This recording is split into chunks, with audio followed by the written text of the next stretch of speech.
Hello. This has been a very long time coming video. I've been working on the notes for it for quite a while. I've got all these notes.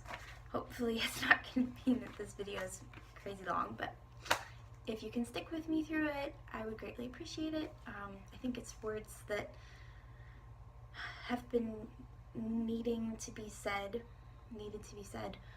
and it's something that many people that I am connected with are starting to talk about a lot more, which I think is great. And so this is kind of my story and some things that I have learned. It's been a long year that I've really been working on this, and I've learned a lot. And you know, even just in the last 6 months or so, I've learned even more, because it took me quite a while to acknowledge this issue in my life, and then to start healing and figuring out what I need to do for it. So forgive my voice, I'm still getting over a very long sickness, so hopefully I won't cough too much. But I just want to start with how I began to notice the issues that I was having with anxiety.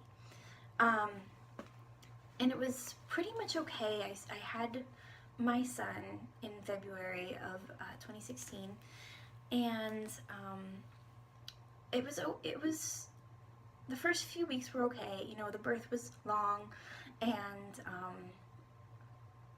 everything was going kind of okay, but I was very prepared. I had prepared my heart for the postpartum depression, because everybody kind of talks about that. You know, that you get the little baby blues. It's just hormones, emotions going through your body. Understandable, right? Well, what I wasn't prepared for, and what I had not read too much about, was postpartum anxiety. And so I didn't really experience the depression side of it. I was very happy. I was very elated, and still running on I was running on an emotional high from my birth that lasted like months. It was awesome. But there was this stress and anxiety that I had not prepared for. I had no idea how to handle it. I did not know what to do with it. And I didn't even know what it was. I didn't know what to call it. It resulted in me ending up with mastitis 4 times in the first 2 months of my son's life. And if you don't know what mastitis is, pray that you never get it if you are a woman, because it is the worst possible. I would go through childbirth 100 times before I would choose to have mastitis again. It is the worst possible pain I've ever felt in my life. And so, but that was all very, very connected to this anxiety that I was dealing with. And it all kind of like came to a head in April. So February, March, April, you know, he was about 2 months old at that point. And I thought I was doing okay. I kept telling myself I was okay, told everybody else I was okay, you know, rejected a lot of help that I could have used because I was telling myself I was okay. And I really wasn't. And I know that now. But in April, I sent my husband to Chicago because there was this conference that a bunch of friends were going to from church. They were all riding out together. I knew I wasn't going to go. I couldn't go. I didn't really want to, because I'm like, 2-month-old baby. That's a lot of work. But I'm like, Kyle, you go. Enjoy. Have a good weekend. It's only like a couple of days. They were leaving Friday and coming back Sunday. So I'm like, it's just a weekend. I have family nearby. I will be fine. Titus and I will just snuggle all weekend. It'll be great. And so, like pretty much as soon as he walked out the door, I lost it. I started missing him incredibly, and that turned into just being so anxious and panicky about everything. I literally ended up sitting in bed with Titus for 2 days. I got up and went to church, but had on Sunday, I got up and went to church on Sunday, but all of Friday, all of Saturday, I was in bed crying and panicking and having these panic attacks. I was so convinced that Titus was going to get hurt, that he was going to fall between, you know, his crib and my bed, which we had butted up together, you know, to make like a co-sleeper crib. was so convinced he was going to fall in between that. I could not get that image out of my mind. And I just held him, and like panicking, held him for the whole day. I'd go down and get something to eat, and come back, and I would just sit and hold him. And I finally, at some point during that weekend, I remember saying to myself, as I was like having trouble breathing, like I was getting towards what I knew was a panic attack, because I had seen Kyle go through a panic attack before, and I knew what it was. So I felt myself going that direction, and I remember saying, I'm having a panic attack, or I'm having an anxiety attack. I don't remember which one, but it clicked something in my mind, and I started to kind of explore that a little bit in my heart. Not a lot, but it started the ball rolling for me. And I ended up with mastitis that weekend. Of course, got up and went to church, which was only like 3 minutes away, but still, I ended up with mastitis later that day. It's horrible, so horrible. But fast forward another month. In May, there was another Bible conference, that happened, and I was really, really nervous about it, because I didn't know, it was 3 days of speakers and people and wonderful things, but I was really nervous about it because I wasn't confident still nursing in public. I didn't know how people would feel about it. I wasn't sure if I would get a lot of pushback for it, but I was prepared. I had a cover, I'd kind of practiced with it a little bit, and I was okay with it, but Titus had a lip tie, which caused him to have a lot of reflux, which I didn't know at that point as well. And so we struggled with that a lot. He threw up everything he ate. Even though he was the fattest baby in the world, he still threw up everything he ate. And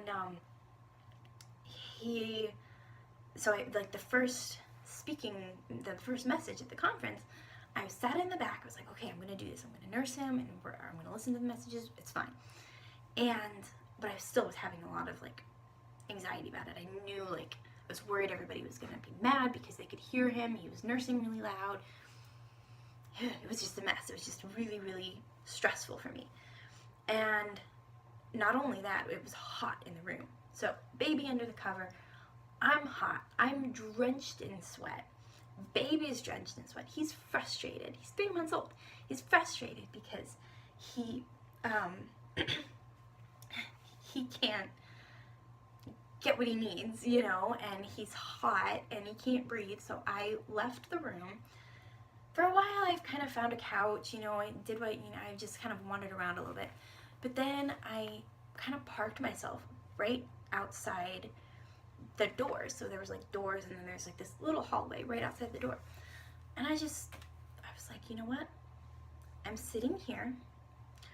I'm not using the cover. I already had a tank top on and a shirt, so I lifted my shirt up, tank top down. I was completely covered. I wasn't being immodest or anything, but I had to ditch the cover because it was too hot. And in doing that, for me, and I even took a selfie of myself nursing without my cover and at the conference. I posted it, and for me, it was like a victory moment. It was like I was conquering a fear. I was giving myself a situation, an out in a situation that was causing me anxiety, and I felt confident in it. I felt happy. I was listening to the messages. My baby was getting fed, and I was happy. And it turned out everybody was really supportive. They kept offering me water bottles. The guys, especially, a couple of the girls would come and sit with me and talk with me. And the guys kept offering me water bottles and chairs and everything. They were really needed any snacks or anything. And it felt really great to be so supported like that. I wasn't expecting that.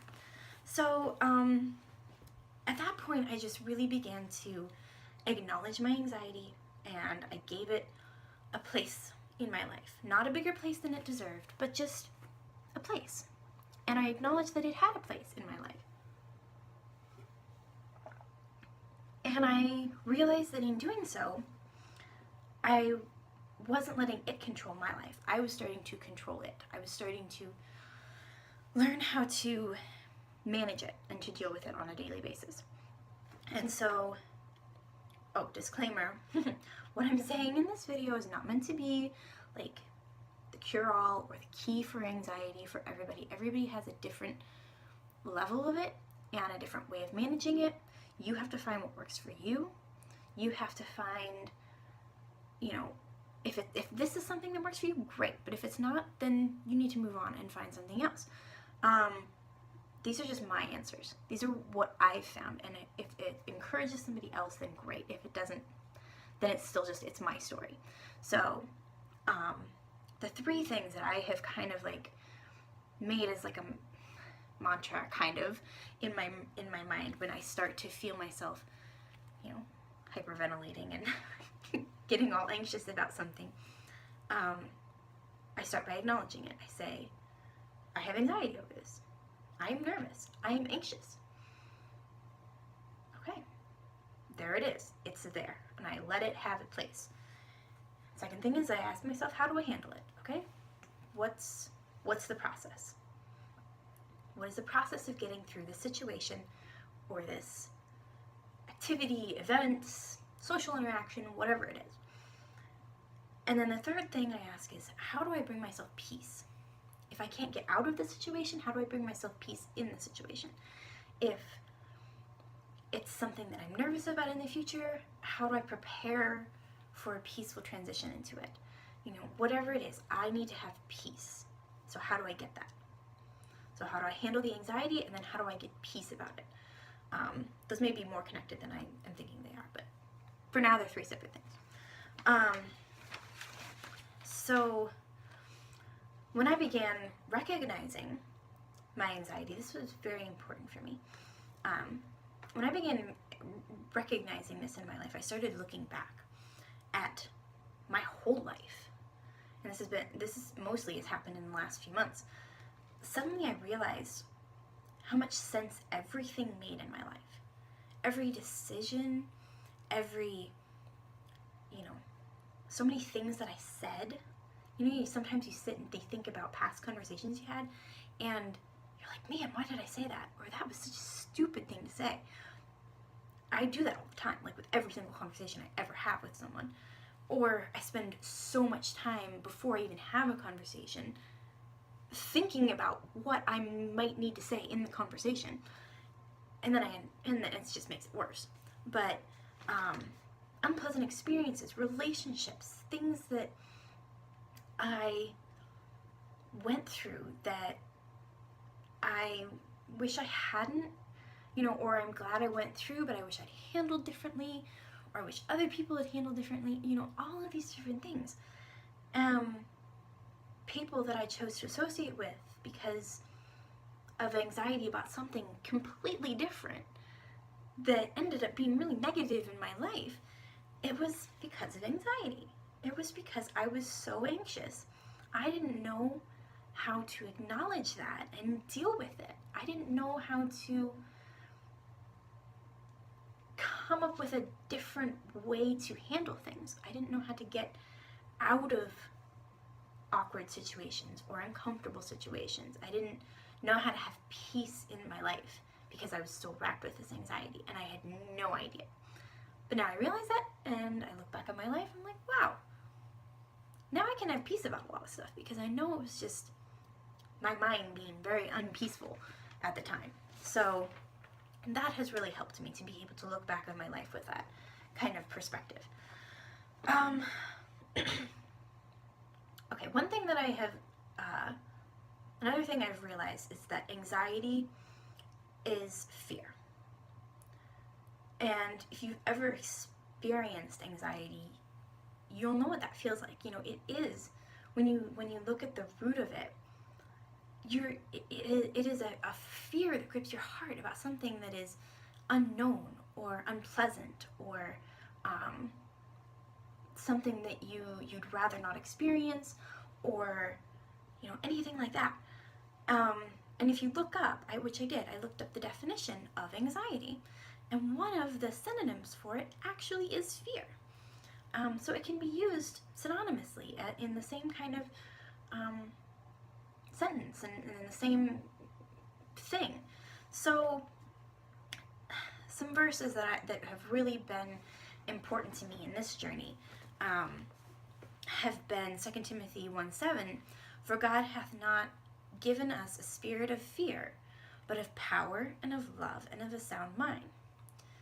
And 1 John 4:18 says, "There is no fear in love, but perfect love casteth out fear." And those two verses, particularly 2 Timothy 1:7, have been very important to me, and I've clung to them many, many times recently. But here's the thing, is that I'm not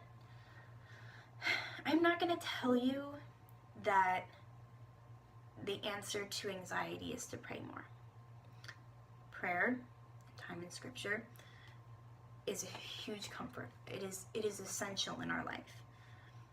Using verses like these, the ones I just quoted, to give us strength to get through things is important. I don't want to diminish that. But even God doesn't dismiss things by just telling us to pray more. He's not so dismissive like that, like humans tend to be. You start talking about struggles like this, and people just want to dismiss it and not talk about it.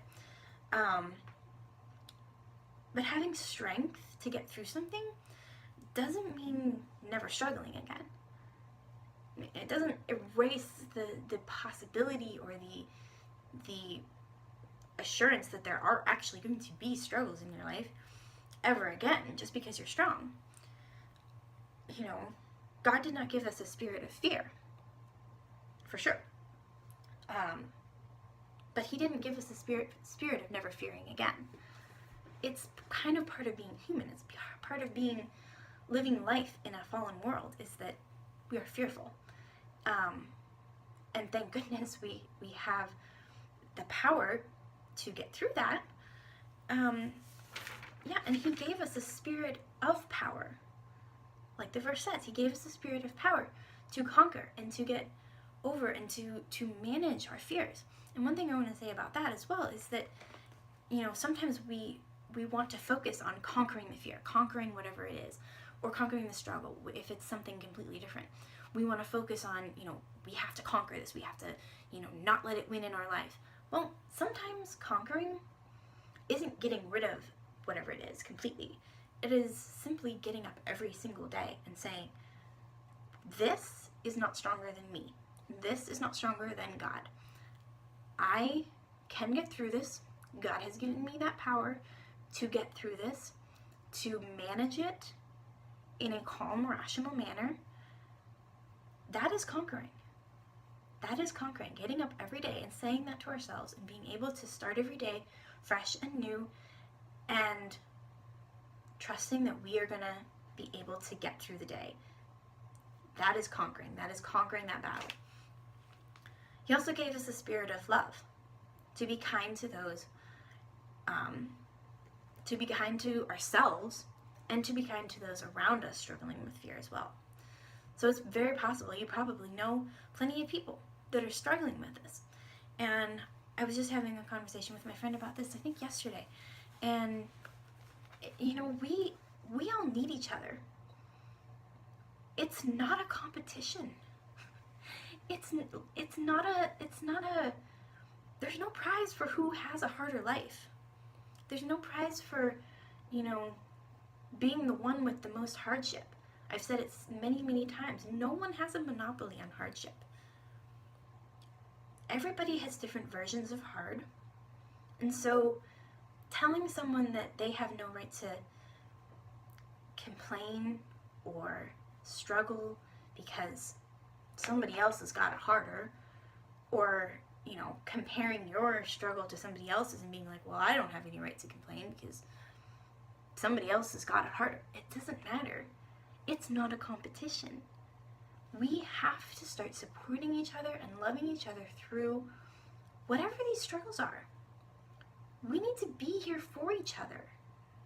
And if we're not, then if we're trying to compare and compete against each other, we're all going to lose. That is how this game works, is we are all going to lose if we don't help each other to win. One good example is like, sometimes you'll see women with, and I've experienced it myself, you'll see these, new moms or moms of toddlers say something about, oh man, my toddler kept me up all night, my newborn kept me up all night, I'm so tired, whatever struggle it is that she's struggling with, she'll say that, and suddenly it's like, oh, well, just be glad you have babies. Some women don't even have babies. Some women can't get pregnant. You should just be glad that you were able to get pregnant because, and carry a baby to full term. Be glad that you have that baby to keep you up all night. Well, it doesn't mean that that daily struggle isn't still hard. It doesn't, and it being hard doesn't mean that you're not thankful for what made it hard. Just because your toddler keeps you up all night and you're frustrated that you've been up all night doesn't mean you still don't love your toddler to death and would do anything for them, including stay up all night. That's one example that is, instead of telling these poor moms to be grateful for this struggle because at least you can have children, why don't you say, well, how can I help? Can I come play with your toddler while you take a nap? Can I bring you food? Can I, come and, help you fold laundry or something? Or, can I pick up groceries for you so you don't have to go out? New moms would love to hear that, but they don't. All right, next thing is that God has given us a spirit of a sound mind. To be able to learn how to help ourselves, to be able to tell ourselves how to breathe, and get through situations and seek wise and understanding and loving help when we need it. There is a lot of help out there. There is a lot of things you can do for yourself. If you just need a friend to talk to, find someone to talk to that can relate to you and that will support you lovingly through it. And, be open to seeking help. Be open to talking to someone who may have a better understanding of what you're going through. People can be very wise. They can also be they can tear you down, but which is why you need to find the right people in your life and surround yourself in people that will support you with the right kind of love and understanding, and not just try to prove you wrong about what you're going through. So those are three, what God has given us in our life and what we should really be clinging to in our life. Okay, the next thing is something that I'm going to read that I wrote several months ago, I think.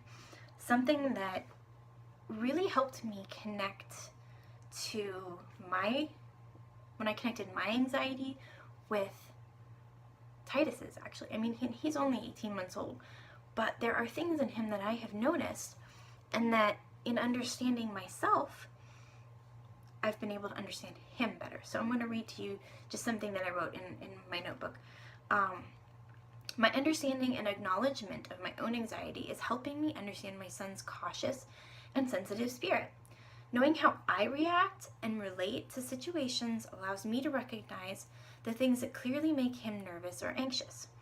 And instead of forcing him into uncomfortable situations, which seems to be a great expectation amongst most people, I can help him adjust, cope, become familiar, and deal with his insecurities the way I prefer to deal with mine, in a gentle and loving manner that lets him explore and socialize on his own terms, not on the terms of people around him trying to push him until he breaks. I'm not interested in forcing him to be something that he is not. If being around new places and people makes him uneasy, it's okay. We will figure it out. I will give him the time he needs to hold my hand or cling to my shoulder as long as he needs in order to feel comfortable. Generally, all he needs is an hour, maybe less, sometimes less, to scope out the situation and figure out that everything is truly all right. Funny thing is that I need the same thing. But unfortunately, I'm an adult and I don't have the luxury of holding my mom's hand at a social event anymore. So I give myself pep talks on the way there. I allow myself time to adjust to the idea, acknowledge the fact that I'm anxious about it, and give myself a way out of the situation.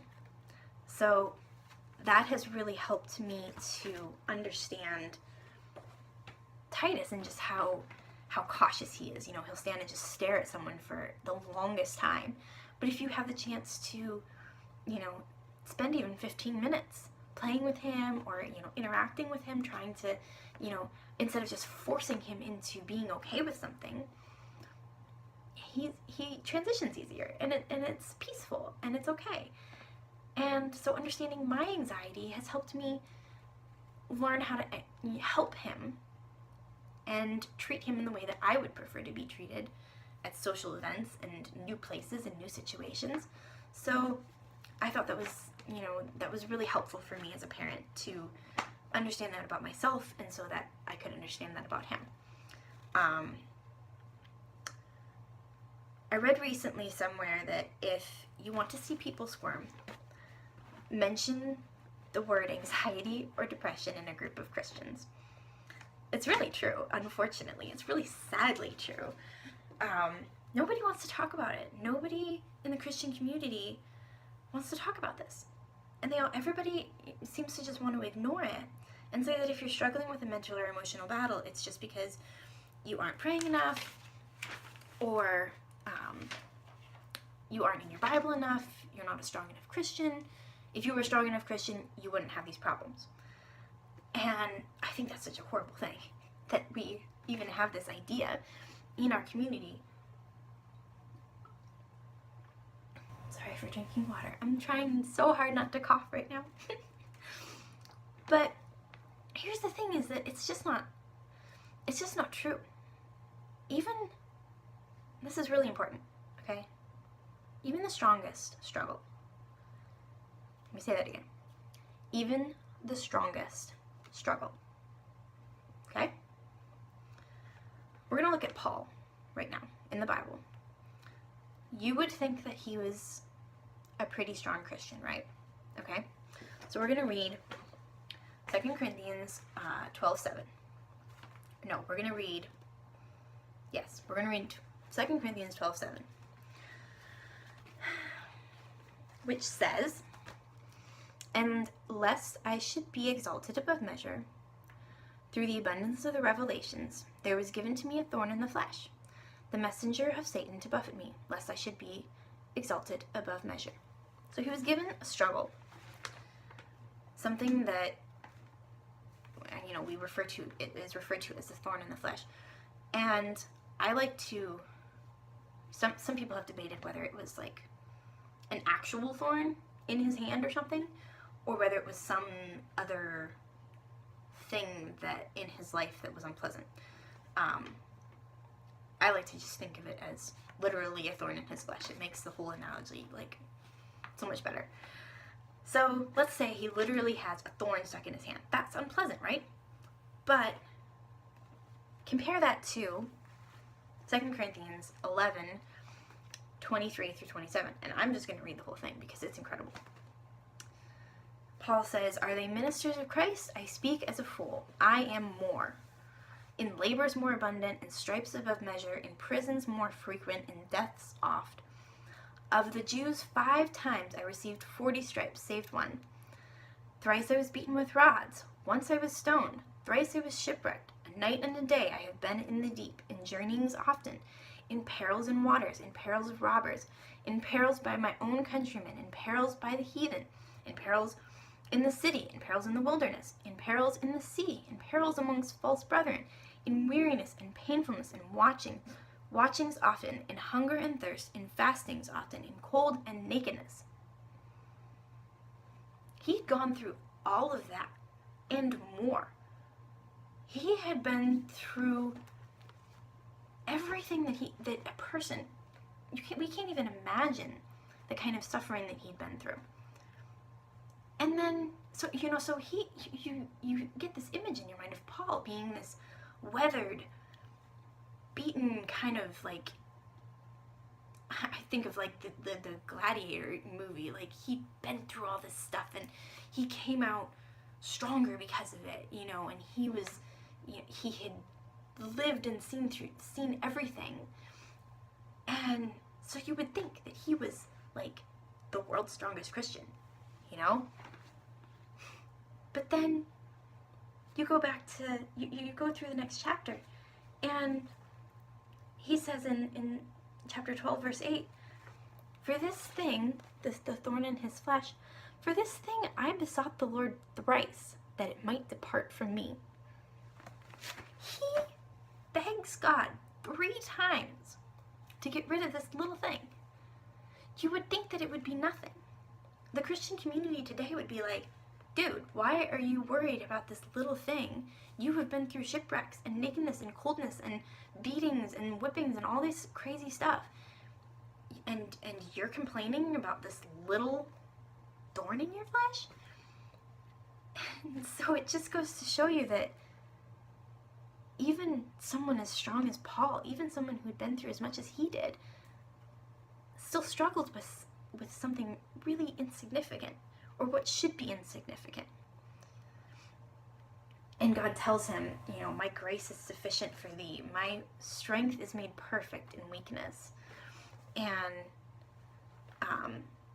the next verse, it says that, you know, Paul comes to the realization, "I will take pleasure in my infirmities and reproaches and necessities and persecutions, in distresses for Christ's sake, for when I am weak, then I am strong. Then am I strong." We are able to find our strength in God when we admit our weaknesses. We will find comfort in Him when we acknowledge our fear. We will find His love when we see that we are feeling unloved. We'll find peace when we recognize that we have stress and anxiety. We'll find joy when we recognize our depression. Nothing is ever accomplished by shoving our problems away in a box.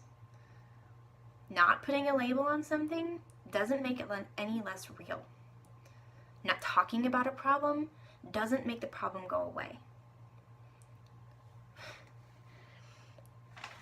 We have to start letting go of the stigma that we cannot show our weaknesses and that we cannot say when something is wrong with us. And it's hard. It's hard to do, because as soon as you say, "I have this issue,"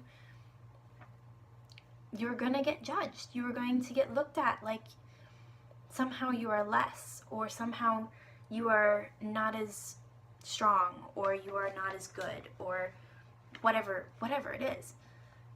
But here's the thing, is that people are going to judge you no matter what. Even if you're doing all of the right things in life, you're still going to get judged. You're still going to be looked at. You can be living the best life possible, and there's still going to be people that are going to look at you and be like, "Wow, get off your high horse." And so it doesn't matter, because that is what people do. People are going to judge you. So don't let the opinions of other people influence whether or not you take care of yourself and you acknowledge the things that are going on in your heart so that you can heal from them. Your healing, your relationship with God, your relationship with people that actually care about you is what is important. Not the opinions of all the people who just want to talk about you behind your back or make themselves feel better because they're looking down upon you.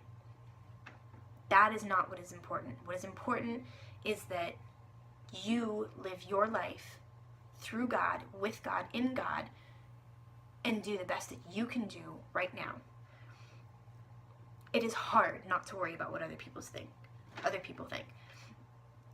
But all we can do in life is trust God, serve Him, live our lives in a way that glorifies and pleases Him, and let everything else fall where it may. let everybody's opinions blow in the wind, because that's all they are, is they're just going to blow away, and find a way to get ourselves healed and be able to live confident lives, because we are not afraid to say these hard things anymore. Don't be afraid to say the hard things. Don't be afraid to talk about things. If you don't have anybody to talk to, feel free to message me. I will talk to anybody about anything. And I may not be the best at replying sometimes because life, but you know, there's one option for you. If you need to talk to someone who can understand, send me a message. Let's talk. Find some support. You know, yes, get in your Bible. Yes, pray. Don't. You know, I hope I haven't diminished that point at all. Yes, God is the ultimate healer of our hearts. He is the one that holds all the wisdom and all the strength and all of the keys to getting ourselves back to where we need to be. So, you know, lean on Him as much as you can, and even more than you can, because it's when we are at the ends of our ropes that, you know, He's there to hand us some more. And, you know, I hope and pray that anyone that makes it through almost 40 minutes of this video can find some love and some encouragement, and know that you're not alone. You are so not alone right now. And it's hard to see that sometimes because nobody talks about this, but they're out there. And that's one thing that, you know, when I started talking about this, posting little things online about, you know, saying some things about anxiety or, you know, postpartum stuff or, you know, anything like that, suddenly people kind of came out of the woodwork. Like, people that I didn't expect started supporting me and started rallying around me and cheering me on and praying for me. It was really cool to see that. And so I want that to happen in your life. You know, if you're struggling with this as well, don't be afraid to put yourself out there and see what happens. You are going to get negative pushback because there's always someone that is going to not be okay with what you're struggling with, but they don't matter, and it's okay, because they're probably struggling with it too, and it makes them uncomfortable, is the reality of this situation, is that they're probably just uncomfortable because you're hitting a lot of buttons right now by being honest and open and real. So that is my hope for you, and I hope I wasn't confusing, and I guess feel free to check out any of my other videos on this page. I guess that's what people say at the end of their YouTube videos. Like and subscribe. Yay! I made it through the whole video without coughing, so I'm going to go cough my head off now. I love you. Have a great day. And I'll see you in the next video.